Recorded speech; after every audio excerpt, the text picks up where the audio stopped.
நேர்ல வணக்கம். பீகார்ல நடந்த சட்டமன்ற தேர்தல் ரிசல்ட்ஸ் வந்து இன்னைக்கு நிறைய வந்து முடிஞ்சிருக்கு நேரத்துக்கு. ஒரு 54 மணி நேரம் நிலவரப்படி பார்த்தீங்க அப்படின்னா, ஒரு 207 சீட் வந்து என்டிஏ கூட்டணி வந்து வெற்றி பெற்றிருக்காங்க. இதுல வந்து என்ன ஒரு வருத்தமான விஷயம் என்ன அப்படின்னா, இந்த 454 இந்த டயத்துல வந்து பார்த்தீங்கன்னா, 23 சீட்டு தான் வந்து ஆர்ஜேடி வெற்றி பெற்றிருக்காங்க. லாலு பிரசாத் யாதவ், தேஜஸ்வி யாதவ் அவங்களோட கட்சி பார்த்தீங்கன்னா 23 சீட் தான் வெற்றி பெற்றிருக்காங்க.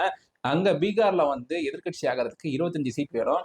ஸோ இதுக்கே வந்து பார்த்தீங்கன்னா 24 வச்சுக்கிட்டா கூட ஒரு சீட் கம்மியா இருக்கு. 25 வச்சா 2 சீட் கம்மியா இருக்கு. இது நிலவரப்படி இருக்கு. இது வந்து ஒரு 2 சீட் அதிகமாச்சு அப்படின்னா இந்த அங்கீகரிக்கப்பட்ட எதிர்க்கட்சி ஆவாங்க. ஸோ அந்த மாதிரி இடத்துல வந்து இப்போ இந்த எலெக்ஷன் ரிசல்ட்ஸ் வந்து விட்டுருக்கு. நீங்க 2015ல இருந்தே பாத்தீங்க அப்படின்னா பீகாருக்கும் சரி, பீகார்ல இருக்கக்கூடிய இந்த பிஜேபிக்கும் சரி, ஜேடியுக்கும் பாத்தீங்க அப்படின்னா இந்த வாக்கு அப்படின்ற வாக்கு சதவீதமும் சரி, சீட்டு வந்து ஏறிட்டே தான் போயிட்டு இருக்கு. இதுக்கு வந்து என்னதான் வந்து ஆர்ஜேடி சைட்ல இருந்து பாத்தீங்க அப்படின்னா நிறைய வாக்குறுதிகள் வந்து 1 கோடி பேருக்கு வந்து கவர்மெண்ட் வேலை அப்படின்னு சொல்லி நல்லா கொடுக்கப்பட்டா கூட வந்து பாத்தீங்கன்னா அது 1 கோடி பேர் கவர்மெண்ட் ஜாப் அப்படின்னு சொல்லி சொன்னாங்க அப்படின்னா அது யார் நம்புவாங்க? ஆர்ஜேடியில் இருக்கக்கூடிய மக்களுக்கு கூட வந்து நம்புவாங்களா அப்படின்னு சொல்லி நம்ப மாட்டாங்க. ஏன்னா ஒரு 8 கோடி பேர்கிட்ட இருக்காங்க. 1 கோடி பேருக்கு வேலை கொடுத்துட்டா எத்தனை கவர்மெண்ட் சம்பளம் கொடுக்கறதுக்கு எங்கதான் பணத்தை அச்சடிப்பாங்க அப்படின்ற கேள்வி எல்லாம் வரும். இங்க என்டிஏல வந்து பாத்தீங்க அப்படின்னா 20 லட்சம் கவர்மெண்ட் ஜாப் சொல்லியிருக்காங்க. அதுவே வந்து பாசிபிலிட்டி கிடையாதுன்றத என்னோட கருத்து. ஆனா இங்க என்ன ஒரு விஷயம் ஒர்க் அவுட் ஆயிருக்கு அப்படின்னா, என்டிஏ கூட்டணியில பாத்தீங்க அப்படின்னா இப்ப ஆட்சியில இருக்காங்க. நாங்க ஆட்சிக்கு வந்ததுக்கு அப்புறம் பாத்தீங்கன்னா இந்த ஒரு 1000 ரூபாய் கொடுப்போம் அப்படின்னு சொல்லிட்டு திமுக சொன்னாங்க. அப்ப ஆட்சியில கிடையாது. ஆனா இப்போ 2020 எலெக்ஷன்ல வந்து பாத்தீங்கன்னா நாங்க 2வது முறை ஆட்சிக்கு வரப்ப பாத்தீங்க அப்படின்னா 5000 மாசம் மாசம் கொடுப்போம் அப்படின்னு சொல்லி ஒரு உதாரணத்துக்கு சொல்றாங்க அப்படின்னா 5000 வந்து கொடுப்பாங்களா தெரியலையே, அதை நம்பி அப்படி ஓட்டு போடலாமா அப்படின்னு சொல்லி நீங்க யோசிப்பீங்க. ஆனா எலெக்ஷனுக்கு முன்னாடி 5000 அக்கௌண்ட்ல போட்டுவிட்டு கடைசி மாசம் 5000 அக்கௌண்ட்ல போட்டுவிட்டு இந்த வந்து எலெக்ஷன் கமிஷன் வந்து டேக் ஓவர் பண்றதுக்கு முன்னாடியே கடைசி மாசத்துல வந்து ஒரு 5000 போட்டு விட்டு ஸ்கீம் வந்து இம்ப்ளிமெண்ட் பண்ணி நாங்க மாசம் மாசம் 5000 கொடுப்போம் அப்படின்னு சொல்லிட்டு அப்போ வந்து இபிஎஸ் வந்து ஒரு 8000 கொடுப்போம் அப்படின்னு சொல்லி சொன்னாங்கன்னா நீங்க யாருக்கு ஓட்டு போடுவீங்க? பெரும்பாலான மக்கள் வந்து 5000 வந்துருச்சுப்பா, அது வந்து 5000 தானப்பா பெருசு, வரப்போற 8000 வந்து வருமா இல்லையா, அவங்க வந்தா கொடுப்பாங்களா இல்லையான்னு தெரியாது. ஆனா இப்ப இந்த ஸ்கீம் வந்து 5000 ரூபாய் ஏத்திட்டாங்க. அப்ப இந்த 5000 ரூபாய்க்கு தான் மோசம் இருக்கும். அதே மாதிரி பாத்தீங்க அப்படின்னா 1,00,000 ரூபாய் தருவோம் அப்படின்னு சொல்லிட்டு இந்த எதிர்க்கட்சியான ஆர்ஜேடி தேஜஸ்வி யாதவ் வந்து சொன்னாங்க. சொன்னாலுமே கூட வந்து இந்த 10,000ன்றது வேலை செஞ்சிருக்கு. ஏன்னா வந்து 10,000 வந்து ஆல்ரெடி பேங்க் அக்கௌண்ட்ல போட்டிருந்தாங்க. இந்த இன்வெஸ்ட்மெண்ட் அப்படின்னு சொல்லி போட்டிருந்தாங்க. சோ இந்த வாக்குறுதிகள் வந்து இந்த இந்திய சைட்ல வந்து கொஞ்சம் நம்புற மாதிரி இருந்தது. இந்த 20 லட்சம் வந்து நான் ஏத்துக்க மாட்டேன் அப்படின்றது என்னோட கருத்து. ஆனா கொஞ்சம் நம்புற மாதிரி இருந்தது. அதுக்கு தேர்தலுக்கு முன்னாடியே வந்து ஒரு சில விஷயங்கள் செஞ்சிருந்தாங்க. அது மட்டும் இல்லாம 4 வழி சாலைகள்லாம் வந்து இந்த ஸ்டேட் ஹைவேல போடும் அப்படின்ற மாதிரி விஷயங்கள்லாம் நிதிஷ் அவங்க சொல்லியிருந்ததுனால இது வந்து கொஞ்சம் வரவேற்கப்படுறதா அங்க இருந்திருக்கு. அது மட்டும் இல்லாம இந்த கேஸ்ட் வச்சு பார்த்தோம் அப்படின்னா இங்க குடும்ப அரசியல் அப்படின்னு சொல்லிட்டு நமக்கு தெரியுது. குடும்ப அரசியல் அப்படின்னு சொல்லிட்டு பாத்தீங்க அப்படின்னா அதுல நம்ம இங்க இருக்கக்கூடிய டிஎம்கேல வந்து பாத்தீங்கன்னா இங்க இருக்கக்கூடிய அவங்களோட சமூகம் வந்து பாத்தீங்கன்னா ஒரு 1% இருந்தாலே அதிகமான அது ரொம்ப பெரிய விஷயம். ஆனா அங்க பீகார்ல பாத்தீங்க அப்படின்னா அந்த யாதவ் அப்படின்ற சமுதாயம் வந்து ஒரு 15%. அவங்க வந்து எதை பெருசா நம்பிட்டு இருந்தாங்க அப்படின்னா யாதவ் சமுதாயம் ஒரு 15%, முஸ்லிம்ஸ் வந்து பாத்தீங்கன்னா 18% இருக்காங்க, கிறிஸ்டியன்ஸ் வந்து இருக்காங்க. இந்த வாக்கு அது மட்டும் இல்லாம நம்ம இந்த வாக்குறுதிகள் வந்து 1 லட்சம் கொடுத்துருக்கோம். இதுக்கெல்லாமே வந்து ஒரு 5% வந்தாலே நம்ம வந்து ஈஸியா அசால்ட்டா நம்ம வந்து எலெக்ஷன் வின் பண்ணிட்டு போயிடலாம் அப்படின்ற மாதிரி நம்பிட்டு வந்து இருப்பாங்க. ஆனா வாக்கு வில்லவே வந்து பாத்தீங்கன்னா ஒரு 65% தான். ஒரு 100 யாதவ் இருக்காங்க அப்படின்னா அதுல 65 பேர் தான் வந்து வாக்கு போட்டிருக்காங்க. ஆனா முஸ்லீம்ஸ்ல வந்து கொஞ்சம் ஒரு ஜாஸ்தியா போட்டிருப்பாங்க அப்படின்னு சொல்லிட்டு ஒரு ஓவரால் தான் 65%. ஸோ எப்படி அந்த குடும்ப அரசியல் அப்படின்றதுனால எல்லாருமே வந்து ஒரு குடும்பம் தான், அவங்க அப்பா அவங்க பையன் அப்படின்னு சொல்லி வராங்க. ஆனா இவரும் யாதவ் இவரும் யாதவ் அப்படின்றது போயிட்டு மக்கள் மத்தியில போயிட்டு உழுகுது அப்படின்னா இங்க தமிழ்நாட்டுல உழுகாது. ஏன்னா அதனாலதான் ஒரு காரணம் சொல்லியிருந்தேன். 1% கம்மியா தான் அந்த மக்கள் இருக்காங்க. அந்த பேர்லாம் நான் சொல்ல விரும்பல. ஆனா அங்க வந்து இந்த மக்கள் வந்து பாத்தீங்கன்னா 15% கிட்ட இருக்காங்க. சோ வந்து என்னப்பா எல்லாமே வந்து குடும்பம் எல்லாமே வந்து கட்சியிலே வந்து எல்லாம் யாதவ தான், எல்லாம் ஒரே குடும்பம் தான். ஆனா வந்து என்னப்பா எல்லாம் யாதவா இருந்தீங்க அப்படின்னா எங்க சமுதாயத்துக்குலாம் வந்து எப்பப்பா நீங்க சீட் கொடுப்பீங்க, எப்பப்பா நீங்க வந்து கட்சியில பதவி கொடுப்பீங்க அப்படின்ற மாதிரி விஷயம் கிரவுண்ட்ல இருந்து எதிரொலிக்கும். சோ அங்க பிஜேபி என்ன பண்றாங்க அப்படின்னா ஆப்போசிட்ல இருக்கக்கூடிய எல்லா இந்துஸ் மத்தியில வந்து யாதவ் நானும் யாதவ் இந்துஸ் மத்தியில வந்து பாத்தீங்க அப்படின்னா ஒரு ஒற்றுமை அப்படின்றது ஒண்ணு பண்றாங்க.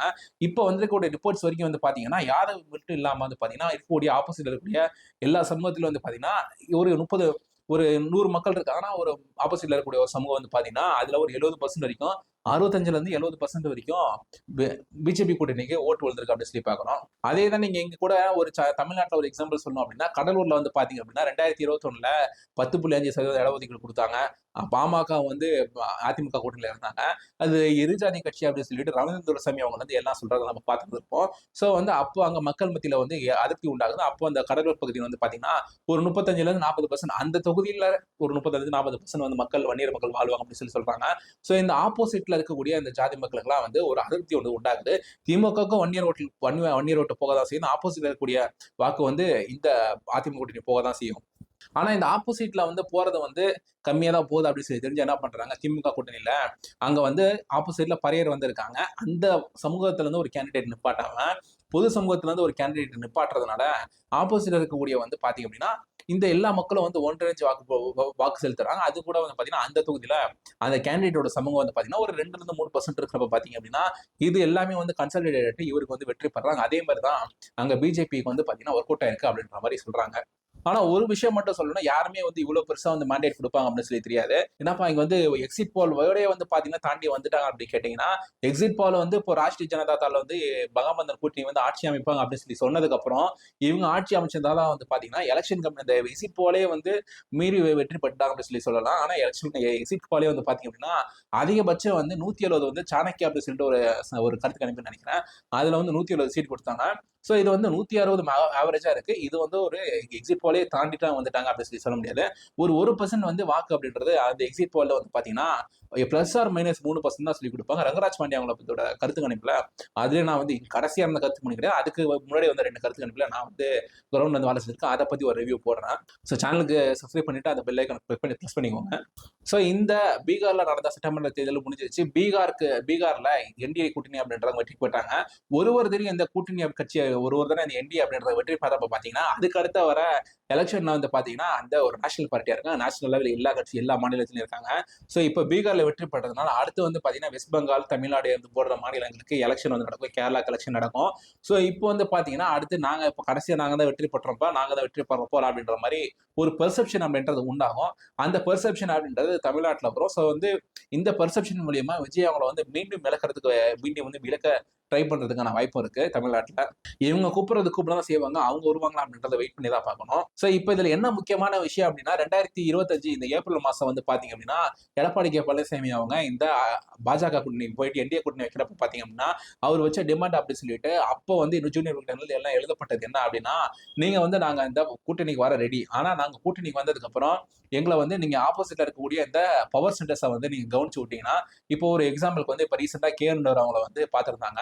இப்போ KN வந்து பாத்தீங்கன்னா சுத்தி உள்ள 12-18 கான்ஸ்டியூன்சிஸ் வந்து பாத்தீங்கன்னா அவரு செலவு பண்ணி பார்த்து பாரு அப்படின்றது நம்ம எல்லாருக்கும் தெரிஞ்ச ஒரு நிதர்சனமான உண்மை தான்.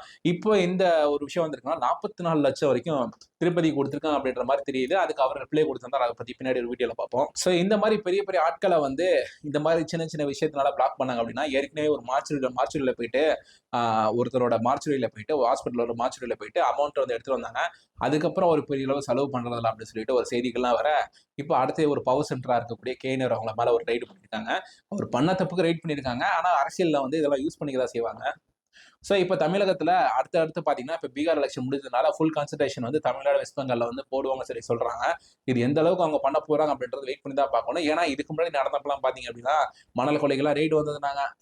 என்ன ரிசல்ட் இருக்கு தெரியுமா? டாஸ்மாக் ஊழல் மட்டும் தான் வந்து ஆகாஷ் பஸ்கரன் அப்படின்னு சொல்லிட்டு ஒருத்தவங்களை பிடிச்சி அவங்கள மட்டும் தான் இந்த கோர்ட்ல போயிட்டு தாளிச்சிட்டு இருக்காங்க. ஆனா அது கூட வந்து பாத்தீங்கன்னா அவரு இங்க இருந்து இந்த கவுண்டமணி அப்படின்ற பாத்தீங்கன்னா மரத்தை வெட்ட தென்னை மரத்தை தாண்டிட்டே போற மாதிரி அவருக்கும் சட்டம் வந்து பாத்தீங்கன்னா ஒரு சின்ன சின்ன ரிலீஃபா அவர் கேஸ்ல வாங்கிட்டே போயிட்டு இருக்காரு. ஸோ நிறைய விஷயங்களை ரைடு பண்றாங்க. ஆனா நிறைய விஷயங்கள் அந்த அவுட்கம் அப்படின்றது என்ன அப்படின்றது நமக்கு தெரியுது இல்ல. ஸோ இப்போ இந்த பீகார் எலெக்ஷன் முடிஞ்சதுக்கு அப்புறம் இந்த தமிழ்நாடுல ஃபோக்கஸ் பண்ணுவாங்க அப்படின்னு சொல்லி சொல்றாங்க. ஸோ மக்களாகிய நம்ம பொறுத்து தான் நம்ம பார்க்கணும். ஸோ மக்களாகிய நீங்க இதை பத்தி என்ன நினைக்கிறீங்க அப்படின்றத கீழே கமெண்ட்ல சொல்லுங்க. இந்த வீடியோல பார்ப்போம். பை.